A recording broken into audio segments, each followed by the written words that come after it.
Olá, queridos alunos e professores, estamos iniciando mais uma aula de Geografia. Eu sou a professora Juliana e estarei acompanhando vocês ao longo desta aula. Vamos agora verificar qual a aula. Estamos na aula de número 24, esta é a nossa aula de revisão. Desta forma, vamos lá fazer então aí um retrospecto dos conteúdos da nossa unidade 2.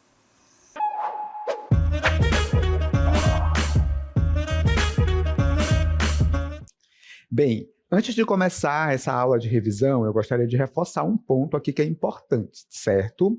Bem, todos os conteúdos que a gente for tratar aqui durante essa aula de revisão, eles estarão presentes na avaliação de vocês. Portanto, é necessário que vocês fiquem atentos, que vocês acompanhem esse conteúdo que está sendo ministrado, porque ele vai aparecer na avaliação de vocês, de uma forma mais direta ou de uma forma menos direta, mas ele estará presente na avaliação de vocês. Então, acompanhem com atenção e façam aí as suas anotações para que vocês possam fazer uma avaliação exitosa. Feito esse esclarecimento, a gente vai agora destacar quais foram os principais conteúdos abordados nas aulas da unidade de número 2 e que estarão presentes na nossa avaliação.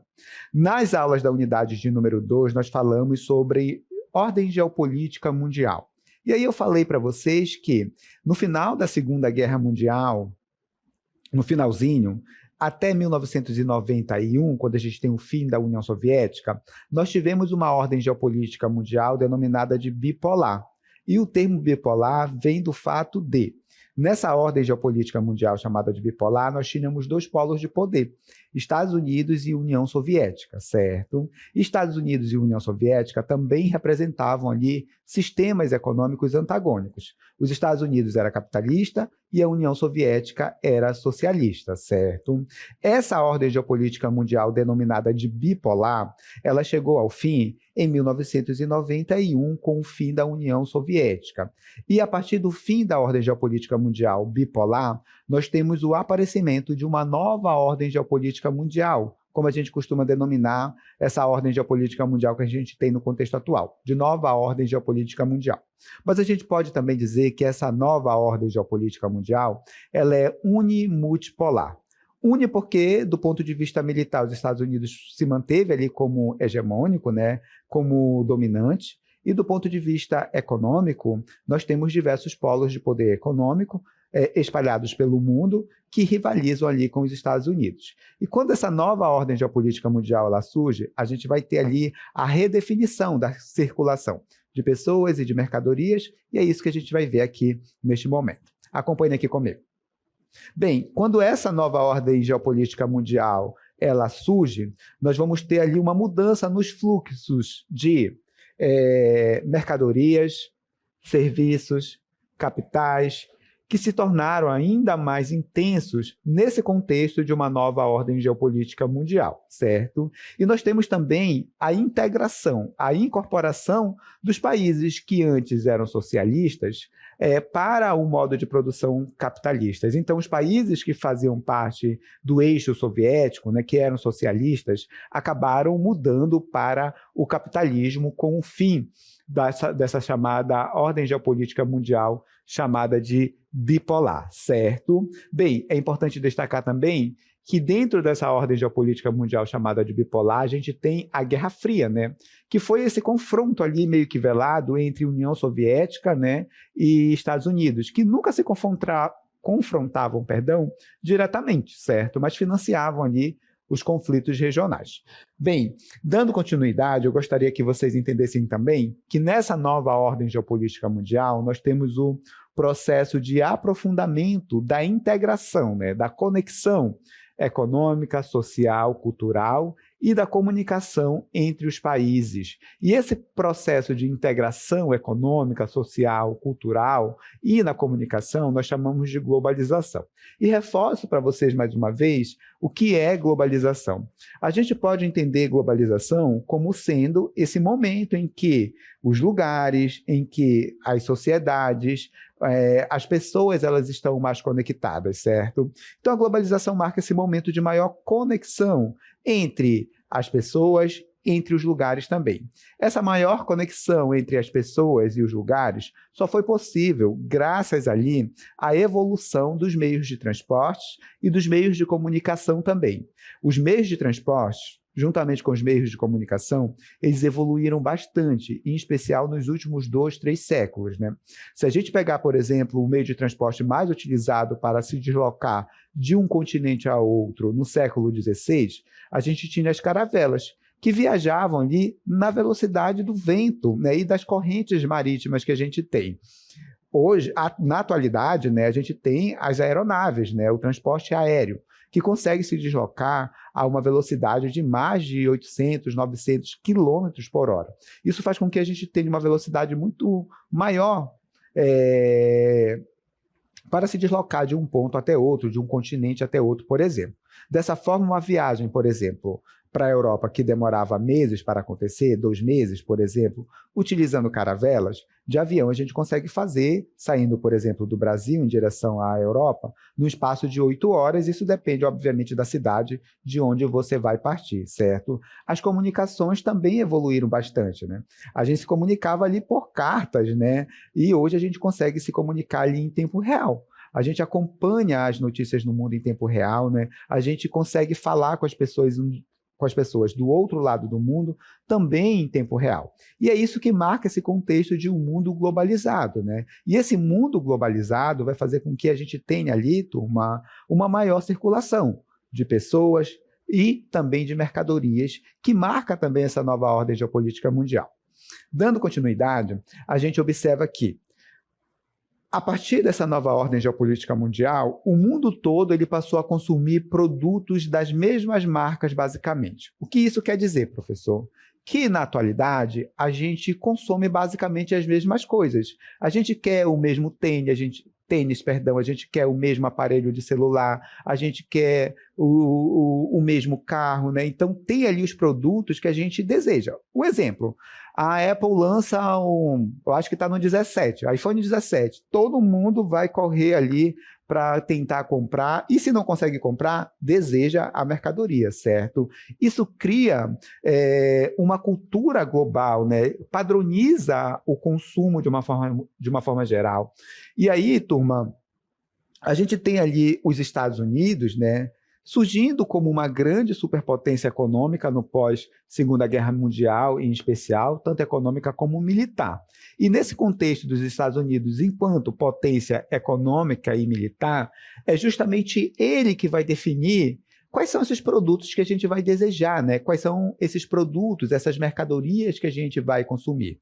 Então, como consequência dessa hegemonia militar, né, dessa importância econômica dos Estados Unidos, que é a maior economia do mundo, eles difundiram ali o seu modo de vida, né, o modo de vida estadunidense, a partir, em especial, desse marketing em âmbito global, né? Então, hoje, o que a gente deseja, né, as coisas que a gente quer consumir, basicamente, vem ali também muito do modo de vida americano, né, do chamado American Way of Life, né, modo de vida americano ou estilo de vida americano, que determina basicamente, dentro dessa cultura global, aquilo que a gente deseja, aquilo que a gente sonha em consumir. Isso vem dessa importância, em especial econômica, que os Estados Unidos têm em relação ao mundo, certo?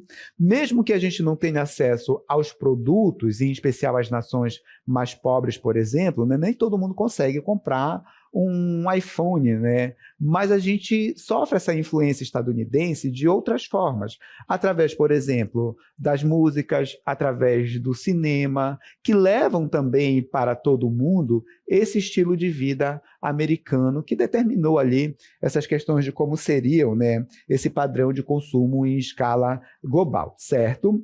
Bem, durante as aulas da unidade de número 2, nós falamos também sobre a mundialização da economia, né? E nesse processo de compreender a mundialização da economia, nós falamos sobre as empresas transnacionais. E eu disse para vocês que uma empresa transnacional é aquela empresa que tem sede em um país desenvolvido e ela acaba abrindo ali filiais em outras regiões do planeta, normalmente países subdesenvolvidos, né, onde essas empresas transnacionais vão abrir as suas filiais. Então, nesse processo em que as transnacionais abrem filiais pelo mundo, né, a gente vai tendo também ali a internacionalização do capital. E capital é dinheiro, né? A internacionalização também da produção. Reforçando com vocês, transnacional é uma empresa que normalmente tem sede em um país desenvolvido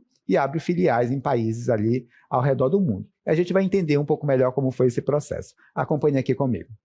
Bem, a partir da segunda metade do século XX, em especial, nós temos o aparecimento de grandes empresas industriais, empresas comerciais também, e de prestação de serviços de uma forma geral, como bancos e companhias de comunicação, que começaram a instalar ali filiais em vários países do mundo, né? Dando origem às chamadas transnacionais e também à mundialização do capital, a mundialização do dinheiro, por assim dizer. Bem, esse processo, como eu já falei para vocês, ficou conhecido como mundialização ou internacionalização do capital e da produção de uma forma geral, certo? E aí, obviamente, que essa mundialização, né, da economia traz alguns critérios ali, né, traz algumas características, como, por exemplo, uma maior circulação dos produtos pelo território global, né, isso dentre outras características. Bem, durante as aulas da unidade de número 2, nós também falamos sobre ordem geopolítica mundial bipolar, certo? E a gente vai destacar e reforçar aqui com vocês um pouco mais, porque é um conteúdo importante para a avaliação de vocês. Falei para vocês já que no final da Segunda Guerra Mundial, a gente tem ali os Estados Unidos e a União Soviética saindo como grandes vencedores da Segunda Guerra Mundial. E logo após a Segunda Guerra Mundial, esses países vão começar a se reunir, Estados Unidos, União Soviética e outros países, para verificar o que eles iam fazer com a Europa. E Estados Unidos e União Soviética já começaram a se estranhar ali meio que desse momento, né? As ideias não batiam e eles começaram ali a ter uma certa tensão entre eles na definição daquilo que iriam fazer com o continente europeu e como eles iriam reconstruir ali a economia global, por assim dizer, né? E, obviamente, isso deu origem ali a uma tensão muito grande entre esses dois países. E é a partir daí que surge o que nós chamamos de mundo bipolar, né? A gente vai ter os Estados Unidos tomando uma posição, a União Soviética tomando uma posição oposta aos Estados Unidos, e começa uma ordem geopolítica mundial chamada de bipolar, com dois polos de poder, Estados Unidos e União Soviética, Estados Unidos capitalista, União Soviética socialista, né? E eles vão disputar essa hegemonia, o controle do espaço mundial, durante todo esse período que foi conhecido como Guerra Fria, que vai do finalzinho da Segunda Guerra, do final da Segunda Guerra Mundial, por assim dizer, até 1991, quando a gente tem o fim da União Soviética. E a gente vai entender um pouco mais sobre as características desse mundo, desse período que marca ali uma ordem geopolítica mundial chamada de bipolar. Acompanhe aqui. Olha, a Guerra Fria, que foi o que delineou essa ordem geopolítica mundial chamada de bipolar, né? Tinha ali o contexto na Guerra Fria, tinha esse nome por conta dessas superpotências, né, Estados Unidos e União Soviética, nunca se enfrentarem de uma forma direta. Por isso o termo ficou Guerra Fria. Nessa ordem bipolar, a gente tem o antagonismo entre o mundo capitalista, liderado pelos Estados Unidos, e o mundo socialista, liderado pela União Soviética.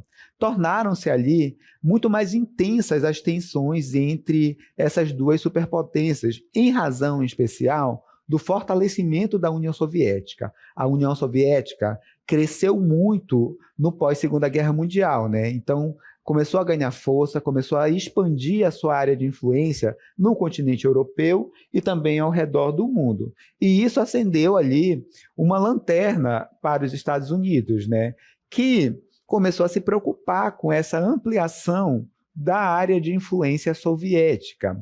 E aí, obviamente, eles vão tentar conter esse avanço soviético, porque eles viram esse crescimento, né, da área de ampliação da área de ampliação, perdão, da área de influência da União Soviética como uma ameaça à sobrevivência do chamado mundo ocidental, do mundo capitalista, liderado ali pelos Estados Unidos. E aí os Estados Unidos vão, obviamente, fazer um esforço ali para conter esse avanço da área de influência dos soviéticos de uma forma geral. De que forma, professor? Olha, através de algumas ações, de algumas políticas que os Estados Unidos criou.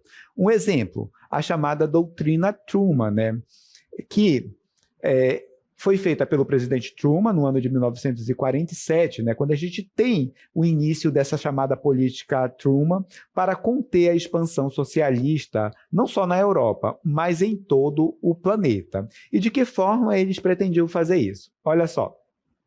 Primeiro ponto, eles anunciaram ali um plano de apoio financeiro para a reconstrução da Europa. Não esqueçam que nesse contexto, 1947, por exemplo, a Europa ela estava ali saindo da Segunda Guerra Mundial. Os países estavam totalmente destruídos e eles precisavam, obviamente, reconstruir as suas economias. E os Estados Unidos foi lá, ofereceu para a Europa o Plano Marshall, com dois principais objetivos, né?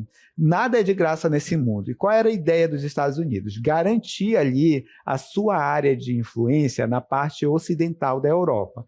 Olha, eu vou te ajudar financeiramente para você reconstruir o seu país, a sua economia.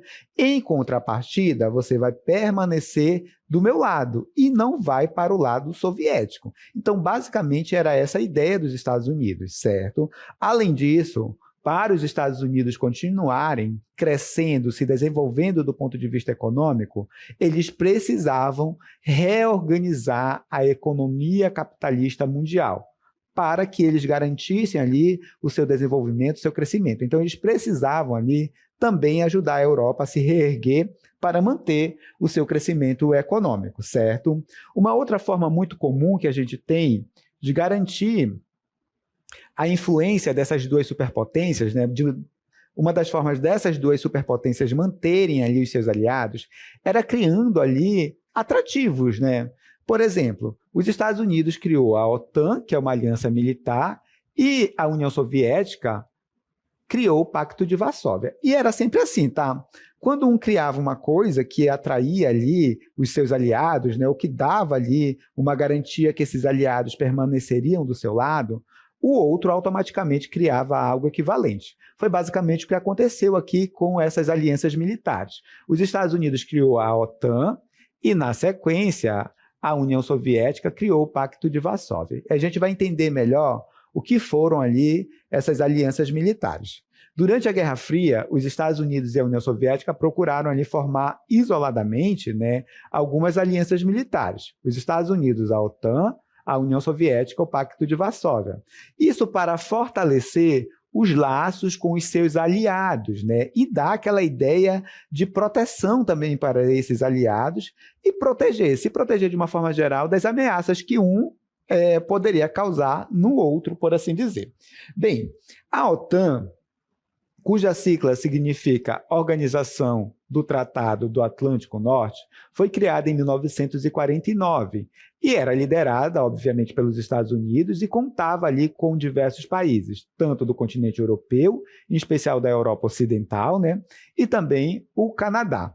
Bem, a União Soviética, vendo que os Estados Unidos criou a OTAN, decidiu, olha, eu vou criar também a minha aliança militar, né? E em 1955, em resposta à OTAN, foi assinado ali o Tratado de Assistência Mútua da Europa Oriental, conhecido ali como Pacto de Varsóvia, que tinha basicamente o mesmo papel da OTAN, né?